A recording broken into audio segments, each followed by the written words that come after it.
اعوذ باللہ من الشیطان الرجیم بسم اللہ الرحمن الرحیم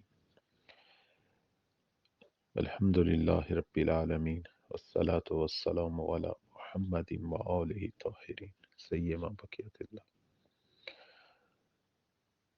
الحمد للہ الذی من خشیتہ ترعد السماء والسکانها۔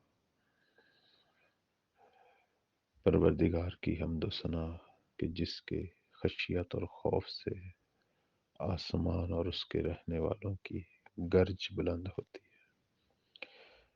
وَتَرْجُفُ الْأَرْضُ وَأُمَّارُهَا، زمین اور اس پر رہنے والے لرزتے ہیں۔ زلزلے کی طرف اشارہ ہے۔ وَتَمُوجُ الْبِحَارُ وَمَنْ يَسْبَحُ فِي غَمَرَاتِهَا، دریا کی موجیں بلند ہوتی ہیں، اس میں جو کشتیاں ہیں، جو اس کے اندر تیر رہی ہیں چیزیں، سب جو ہیں اس موجوں کی زد میں بلند ہوتے ہیں۔ سونامی کی طرف مثلا اشارہ ہے۔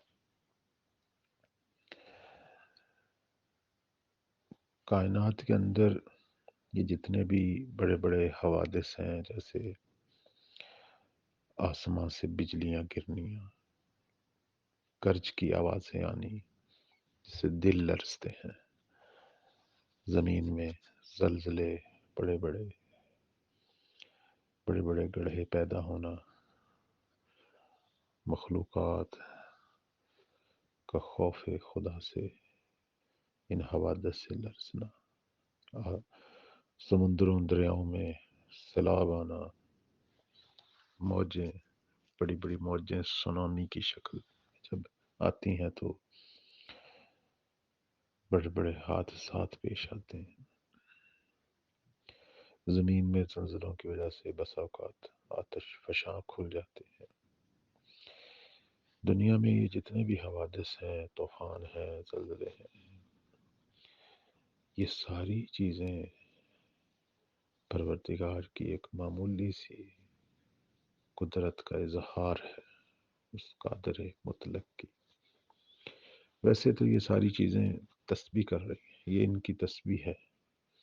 آسمان کی گرج، آسمانی بجلیاں، زمین کا لرزنا، سمندر کی موجوں کا بلند ہونا، یہ سب چیزیں خوف خدا سے یہ کرتی ہیں اور اللہ کی بارگاہ میں اظہار ذکر ہے ان کا۔ لیکن ہمارے لیے یہ حوادث کی شکل میں، بلائے طبی جسے ہم کہتے ہیں، اس شکل میں آتی ہیں۔ ظاہر ہے اس کے نقصانات بھی ہیں۔ سب سے بڑا نقصان جو ہے وہ یہ ہے کہ انسان جو ہے وہ تباہی دیکھتا ہے، بسا اوقات مر جاتا ہے۔ یہ بہت سارے لوگوں کے لیے عبرت ہے۔ بننے والے بھی خالق کی بارگاہ میں پہنچتے ہیں، وہ کوئی ضائع تو نہیں ہوتے، اگلے جہاں منتقل ہوتے ہیں اور جس طرح کے اعمال اس کے مطابق وہ اگلی منزلوں میں ہوتے ہیں۔ موت تو اچانک ہی آتی ہے نا، چاہے کسی حادثے کی شکل میں ہو، زلزلے کی شکل میں ہو، یا ویسے فرشتہ یا جلا جائے، تو بلاخر انسان نے جانا تو ہے۔ اس لیے انسان کو ہر ٹائم تیار رہنا چاہیے اپنی موت کے لیے۔ تو اس اعتبار سے انسان ضائع نہیں ہوتا ان حوادث طبی میں اگر مر جائے۔ بلاخر یہ اچانک ہی آنی ہوتی ہے موت۔ بس اوقات لوگ دیکھتے ہیں کہ آدمی جو اتنے عرصے سے بیمار پڑا ہے وہ زندہ رہتا ہے، اور اچھا خاصا چلتا پھرتا آدمی مر جاتا ہے۔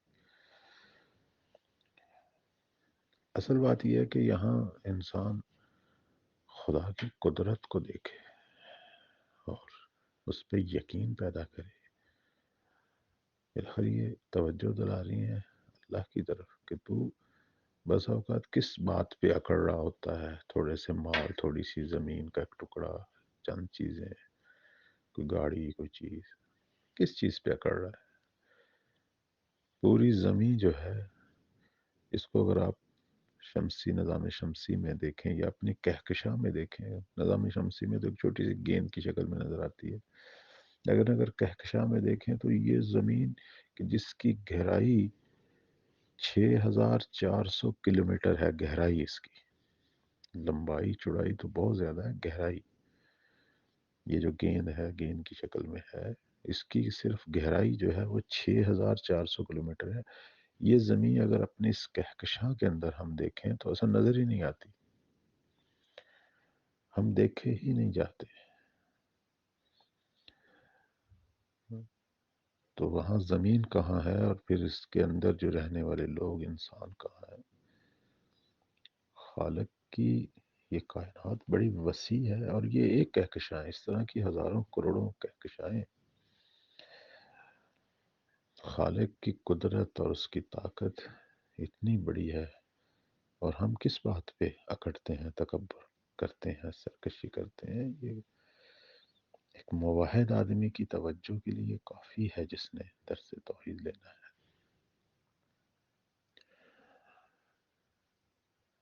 اور اس کے بعد اگلا جو فراز ہے اس میں یہ کہتا ہے کہ الحمدللہ الذی ہدانا لہذا وما كنا لنہتدی لولا ان ہدانا اللہ۔ سب ستائش حمد و ثنا خدا کے لیے جس نے ہمیں اس سعادت کی طرف ہدایت کی۔ اگر خدا ہمیں ہدایت نہ کرتا تو ہم کبھی بھی ہدایت نہ پاتے۔ اللہ کا لاکھ لاکھ شکر ہے، خدا نے ہمیں پہلے تو بات ہے انسان بنایا، پھر دین اسلام کے گھرانے میں پیدا کیا، اسلام کی ہدایت ہمیں خود بخود مل گئی، اور پھر مکتب تشیع مکتب اہل بیت کے گھرانے میں ہے، اس کی ہدایت مل گئی۔ اللہ نے ہمیں توفیق زیارت، توفیق عمرہ، حج، یہ ساری جو ہدایتیں ہیں، جب انسان کسی حرم میں جاتا ہے کتنا وہ سرشاری محسوس کرتا ہے۔ تو اس بات پر شکر ہونا چاہیے کہ خدا نے ہمیں دنیا کے کسی ایسے خطے میں پیدا نہیں کیا کہ جہاں کوئی مذہب ہی نہیں ہے، یا کفر اور شرک میں لوگ مبتلا ہیں، یا حیوانی کام کر رہے ہیں۔ ایک آدمی کلب میں جا رہا ہے فحاشی کرنے کے لیے، اور ایک پیسہ لگا کے، وہ بھی پیسہ لگا رہا ہے اور یہ پیسہ لگا کے حرم آ رہا ہے۔ تو یہ ہدایت ہے نا، اس پہ اللہ کا شکر ادا کریں۔ کتنا خوبصورت مولا زین العابدین کا ایک جملہ فرماتے ہیں کہ بکا عرفتک وانت دللتنی علیک ودعوتنی الیک ولولا انت لم ادری ما انت۔ خدایا میں نے خود تیرے ذریعے تجھ کو پہچانا، تو نے مجھے رہنمائی کی اپنی طرف اور دعوت دی اپنی معرفت کی طرف۔ اگر تو نہ ہوتا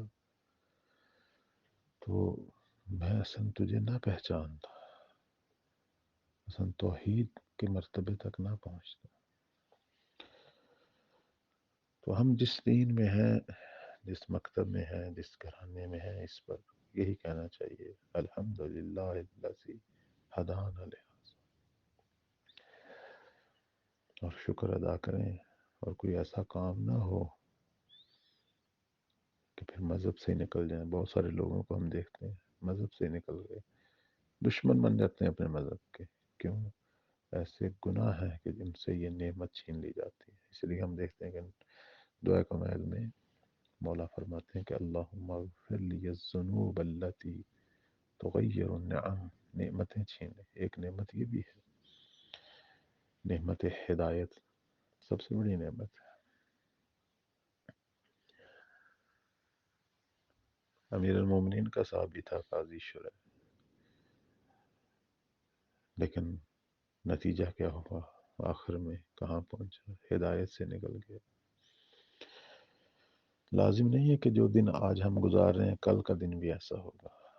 اللہ سے پناہ مانگنی چاہیے ہر شر سے، اور ہر لحظہ ہدایت مانگنی چاہیے۔ اس کے بعد فرماتے ہیں کہ الحمدللہ الذی یخلق ولم یخلق ویرزق ولم ولا یرزق۔ اس خدا کی حمد و ثنا کرتا ہوں کہ جو خلق کرتا ہے لیکن اسے کسی نے خلق نہیں کیا، جو رزق دیتا ہے اسے کسی نے رزق نہیں دیا، کوئی اسے رزق نہیں دے رہا۔ وَيُطْعِمُ وَلَا يُطْعَمُ، وہ کھلاتا ہے لیکن وہ خود کھانے سے مستغنی ہے۔ یمیت الاحیاء، زندوں کو مار دیتا ہے۔ وَيُحْيِي الْمَوْتَى، مردوں کو زندہ کرتا ہے۔ وَهُوَ حَيٌّ، وہ ایسا زندہ ہے کہ لا یموت، جسے کوئی موت نہیں ہے۔ بِیَدِهِ الْخَيْرُ، سب خیر فقط اسی کے پاس ہے۔ وَهُوَ عَلَى كُلِّ شَيْءٍ قدیر، وہ ہر چیز پر قدرت رکھتا ہے۔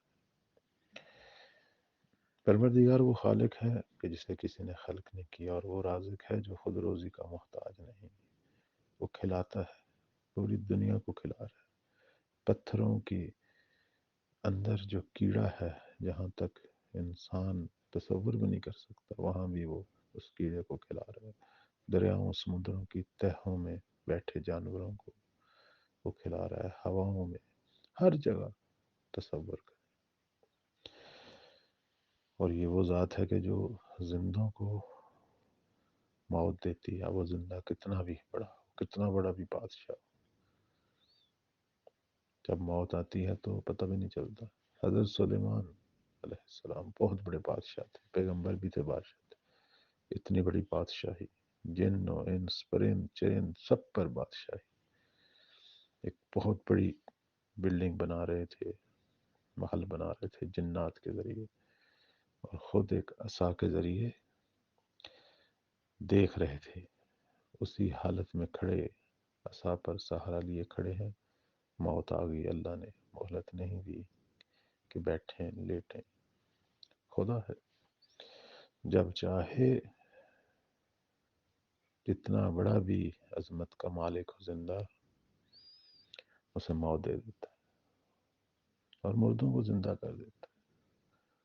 حضرت ابراہیم نے اللہ سے مانگا کہ مجھے دکھا اطمینان قلب کے لیے، اللہ نے دکھایا اسے، 4 پرندے، ان کو ذبح کیا گیا، ان کا گوشت مکس کیا گیا، 4 جگہوں پہ رکھا گیا، اور کس طرح پھر حضرت ابراہیم نے دیکھا وہ زندہ ہوئے، ان کے گوشت دوبارہ آپس میں ملے، دوبارہ ہڈیاں ملی، دوبارہ پر آئے، دوبارہ انہوں نے پرواز کی۔ اللہ اتنی بڑی طاقت کا مالک ہے کہ موت کے بعد بھی زندگی دیتا ہے۔ تمام تر خیر جو کائنات میں ہے وہ اسی کے ذریعے ہے۔ اگر کوئی دوسرا بھی خیر دے رہا ہے تو اللہ کی توفیق ہے، وہ ہے جو ہر چیز پہ قادر ہے۔ پروردگار اس دعائے افتتاح کے صدقے ہمیں معرفت اور توحید کی بالا ترین منزلیں عنایت فرمائے۔ والسلام علیکم ورحمۃ اللہ۔